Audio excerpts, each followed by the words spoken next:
ये भी एक पॉइंट आपने ध्यान रखना, ऊपर ना आपको सिर्फ वर्ड के बारे में दिया हुआ है, इसका मतलब आपका कहीं पे भी जो आंसर होगा वो नंबर में मार्क नहीं होगा। जो हम समरी ब्लैंक्स को अटेम्प्ट करेंगे उसमें हम यही पॉइंट देखेंगे कि वो हमें किसी और के बारे में भी डिस्क्रिप्शन देने की कोशिश करता है, पर हमने अपने मेन कीवर्ड जिसके ऊपर मेरी सारी ट्रांसक्रिप्ट है उसके ऊपर उसने मुझे अब हमने सिर्फ आंसर इंटर्नशिप लगाया, हम ना 2 मंथ नहीं लगा सकते क्योंकि ना यहाँ पे जो 2 है ना वो ना नंबर है, लेकिन हमारे यहाँ पे ऊपर कमांड में हमें उसने ना सिर्फ वर्ड्स दिया हुआ है। Hello everyone, welcome back to Elevation. I hope you all are doing good और आप सभी की प्रिपरेशन अच्छे से चल रही होंगी। आज की इस वीडियो में हम एक नया लिसनिंग का टॉपिक डिस्कस करेंगे जिसको हम बोलते हैं समरी। समरी भी हमारी ब्लैंक्स की तरह ही होता है, बस ब्लैंक्स में वो थोड़े नंबर्स के साथ आ जाती है, समरी में वो हमें एक पैराग्राफ दे देता है जिसको हमने अटेम्प्ट करना है। आई होप बाकी वीडियोस भी आपके लिए हेल्पफुल होंगी और आप सभी की प्रिपरेशन अच्छे से चल रही होंगी। और ऐसे वीडियोस के लिए आप हमारे चैनल को लाइक, शेयर और सब्सक्राइब जरूर करें। चलिए अब हम अपनी आज की वीडियो को स्टार्ट करते हैं।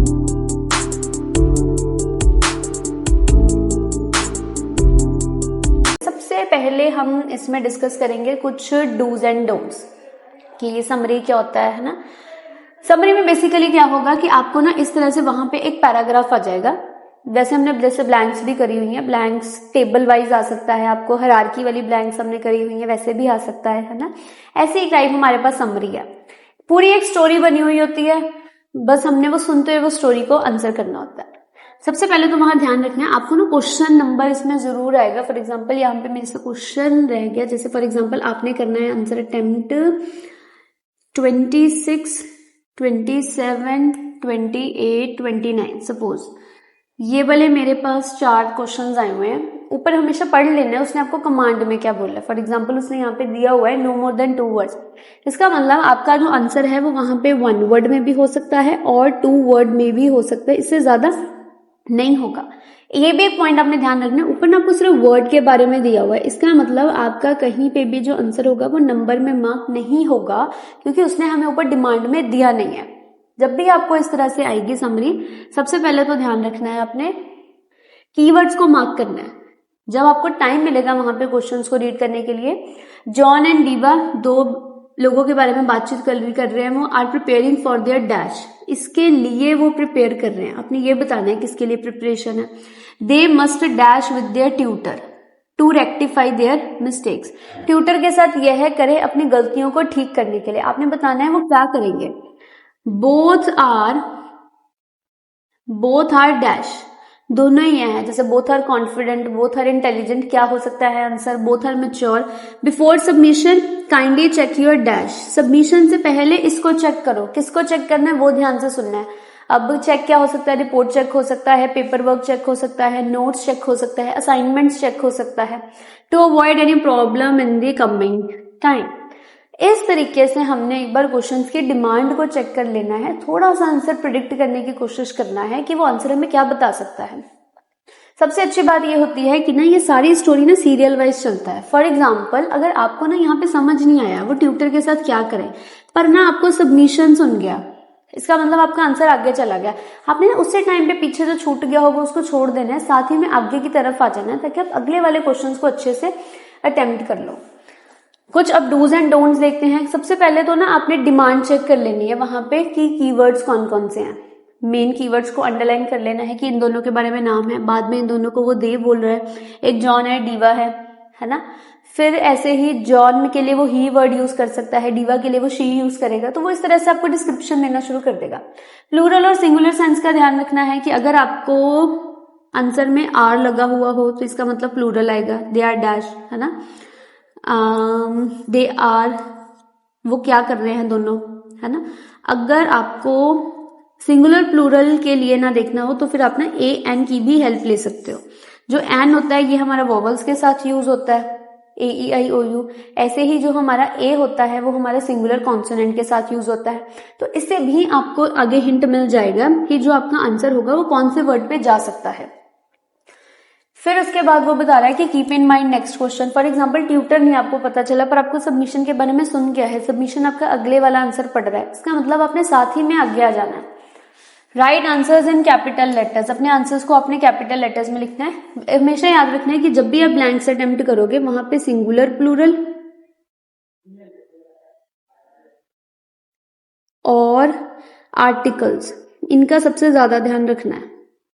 मेजॉरिटी आंसर्स आपको हमेशा मिल जाएंगे। कई बार आप प्रपोजिशन से भी अपने आंसर्स को चेक कर सकते हो। इन लिखा हुआ है तो इसमें बात चल रही होगी, ऑन हुआ तो इसके ऊपर हो गया, वो आपको किसके तरह से बताने की कोशिश कर रहा है।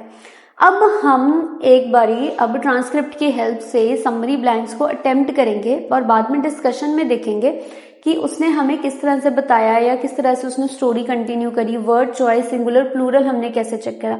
कई बार क्या होता है कि इसमें ना आपको क्वेश्चन आ जाता है, फॉर एग्जाम्पल यहाँ पे ना उसने लिखा हुआ है कि दे must dash with their tutor. गलतियों को ठीक करने के लिए वो ट्यूटर के साथ यह करे, जैसे डिस्कशन हो सकता है, डिस्कस आ सकता है ना। हमने दे का सुनना है, दे का मतलब है जॉन एंड डीवा। हो सकता है वो इसमें कहे कि मैं ऐसा करता हूं पर जॉन एंड डीवा को ऐसा करना चाहिए। सारे ऐसे करते हैं, दूसरे कुछ लोग ऐसे करते हैं, मैं ऐसे करता हूं पर जॉन और डीवा को ऐसे करना चाहिए। तो हमने जॉन और डीवा के ऊपर फोकस करना है। अब जो हम समरी ब्लैंक्स को अटेम्प्ट करेंगे उसमें हम यही पॉइंट देखेंगे कि वो हमें किसी और के बारे में भी डिस्क्रिप्शन देने की कोशिश करता है, पर हमने अपने मेन कीवर्ड जिसके ऊपर मेरी सारी ट्रांसक्रिप्ट है उसके ऊपर उसने मुझे क्या बताया। चलिए अब हम उसको अटेम्प्ट करते हैं।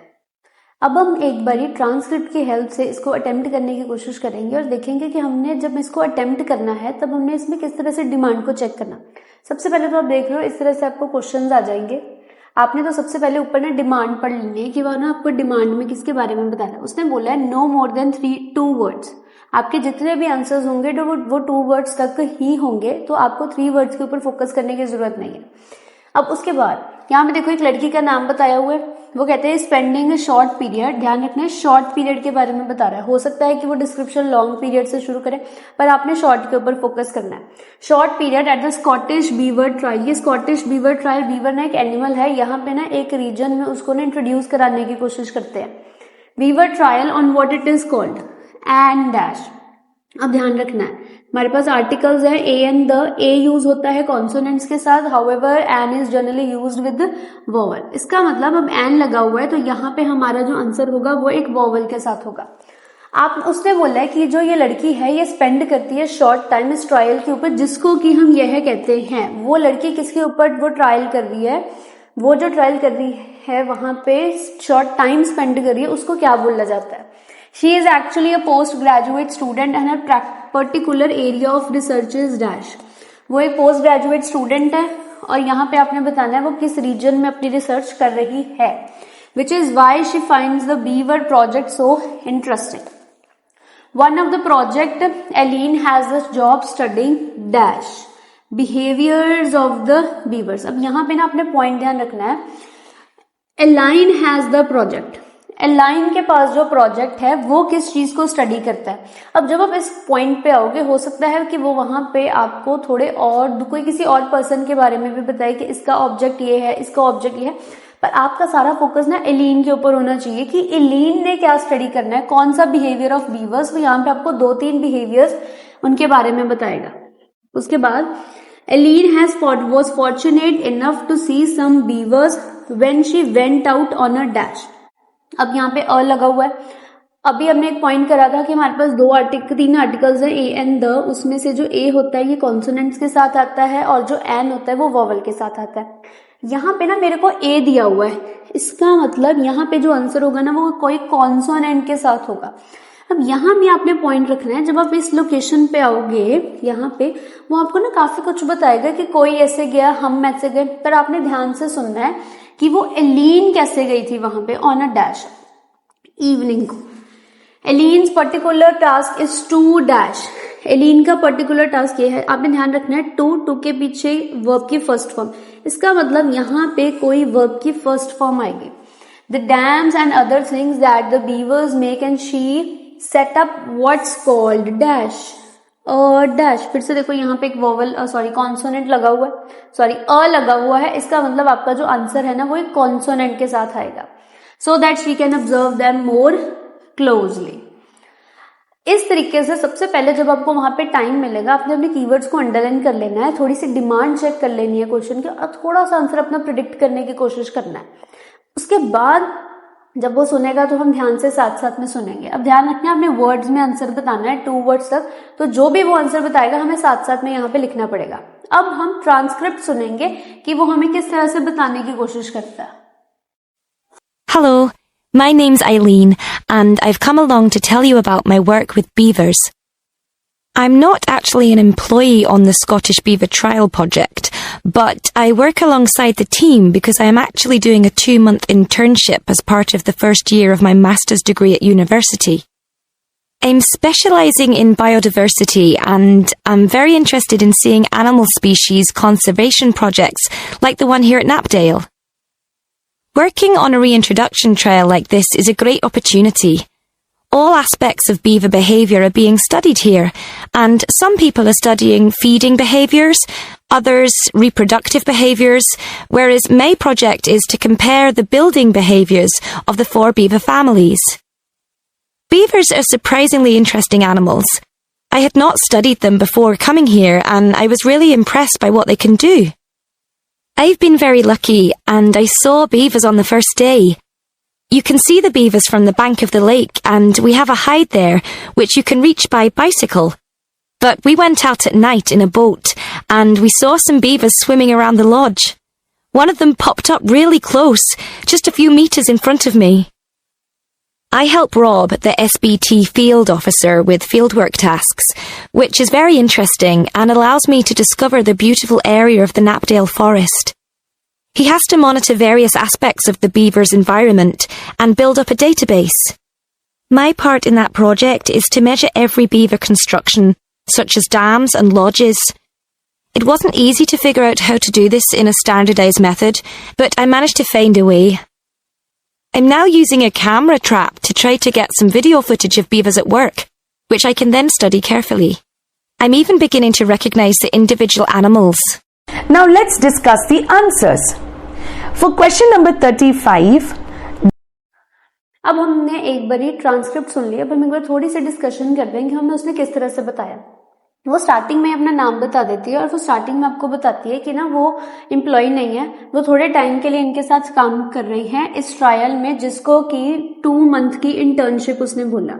अब हमने सिर्फ आंसर इंटर्नशिप लगाया, हम ना 2 मंथ नहीं लगा सकते क्योंकि ना यहाँ पे जो 2 है ना वो ना नंबर है, लेकिन हमारे यहाँ पे ऊपर कमांड में हमें उसने ना सिर्फ वर्ड्स दिया हुआ है, तो हमने सिर्फ क्या लिखा इंटर्नशिप। दूसरा ये भी हिंट है कि आपके आगे एन लगा हुआ है इधर ब्लैंक के, इसका मतलब हम यहाँ पे मंथ भी नहीं लिख सकते क्योंकि मंथ वोवल नहीं है। उसके बाद वो साथ ही में बता देती है कि वो पोस्ट ग्रेजुएट स्टूडेंट है और वो स्टार्टिंग में आपको बता देती है उसका जो इंटरेस्टेड एरिया है वो बायोडाइवर्सिटी है, उसको इसमें आगे रिसर्च करना बहुत अच्छा लगता है। फिर वो यहाँ पे आके ना स्टडी के बारे में ना किसी के बारे में बताती है कि सम पीपल को यह पसंद है, अदर पीपल को यह पसंद है। हाउएवर उसका स्टडी का प्रोजेक्ट था बिल्डिंग बिहेवियर्स, तो हमने बिल्डिंग आंसर लगाया। उसने यहाँ पे ना एलीन के बारे में पूछा है, तो वो सम पीपल पे बोले, अदर पीपल पे बोले, डजंट मैटर, वो हमारी डिमांड नहीं है, हमने एलीन के बारे में सोचना। फिर वो यहाँ पे आके बोलती है कि वो लकी है कि उनको देखा। वो कहती है आप उसको बाइसाइकिल से जा सकते हो वहां पे, पर शी का मतलब यहाँ पे है एलीन, पर एलीन किसकी हेल्प से गई थी वहां पे, बोट। फिर वो बताती है कि ना उसका वहां पे मेन काम क्या था। स्टार्टिंग में ना वो डिस्कवरी के बारे में बताती है, टू डिस्कवर, तो हो सकता है हम टू के साथ डिस्कवर लगा ले कि वर्ब की फर्स्ट फॉर्म आती है, पर वो साथ ही में बता देती है स्पेसिफिक, पर्टिकुलर की जगह वो स्पेसिफिक डालती है कि स्पेसिफिक टास्क उसका क्या है, टू मेजर। तो आपने ना वर्ड की डिमांड के ऊपर फोकस रखना है कि वो वर्ड आपको किसके बारे में बताने की कोशिश कर रहा है। फिर वो बताता है कि उसने ना यूज किया कैमरा ट्रैप फोटोग्राफ्स लेने के लिए, ताकि ना वो इनको और अच्छे से ना ऑब्जर्व कर पाए, स्टडी कर पाए। आई होप आपके लिए ये वीडियो हेल्पफुल होगी कि हमने किस तरह से अपने आंसर्स को प्रिडिक्ट करना है, किस तरह से हमने डिमांड को चेक करना है। अगर आप डिमांड भी अपनी अच्छे से चेक कर लोगे ना तो आपके आंसर्स मेजॉरिटी सही हो सकते हैं। आई होप ये वीडियो आपके लिए हेल्पफुल होगी और ऐसी वीडियोस के लिए आप हमारे चैनल को लाइक, शेयर और सब्सक्राइब जरूर करें। Thank you.